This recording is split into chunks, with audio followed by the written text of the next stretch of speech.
Sino ang may ticket? Magkano ba ang benta? Saan nga ba ang venue? Sabihin nyo sa akin sa sunugan. Yo!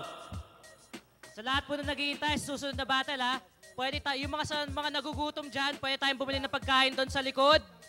At may mga merchandise din tayo from Conectado.com. At saka Medicina, I wanna thank Medicita for my shirt, Barangay Tibay. And now, live feed po tayo, interviewin po natin si Looney. Okay. Looney, anong balita sa'yo? Okay lang, walang tulog. Sinasabi ng karamihan na ikaw ang pinakamagaling daw na mag-battle dito sa Pilipinas. Ano masasabi mo sa mga taong sumusuporta sa'yo? Maraming salamat sa inyo at kung hindi dahil sa inyo, hindi ko pa itutuloy itong napili ko na propesyon na pang-aasar ng tao. Okay. Sino ba ang idol mo sa pagbabattle? Marami. Sa ngayon, sobrang dami na ng magagaling.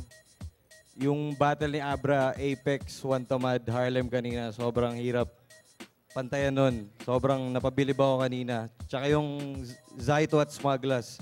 So talagang tumaas na yung bar ng battling sa Pilipinas. Nakakatuwa naman yun. Okay, ang sabi kanina ni Batas sa live feed, hindi kanya kinoconsider na pinakamagaling na makakatapat niya.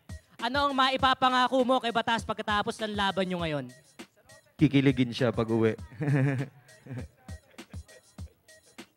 Maraming salamat, Looney. Give it up for Looney! At ngayon naman po ay magkakaroon po tayo ng awarding ceremony. At mag-award po doon sa 2-on-2 battle, nanalo po is Abra and Apex. Give it up for Abra and Apex.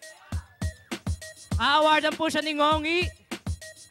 At ibibigay natin sa kanila ang mikropono, mga mensahe niya sa inyong mga fans. Sa mga fans daw, maraming salamat sa sumuporta sa amin dalawa. Sana magkaroon pa ng maraming ganitong battle na mainit. Yun. Sa mga babae ni Abra, maghintay lang daw kayo dyan. Wala akong babae, huwag kayo maniniwala dyan. Salamat sa lahat ng sumuporta. Wala to kung walang gumagawa. Salamat. Salamat, Apex and Abra. Now, I'm going to give it back to Mike and Jayhon. Okay, at pag ito,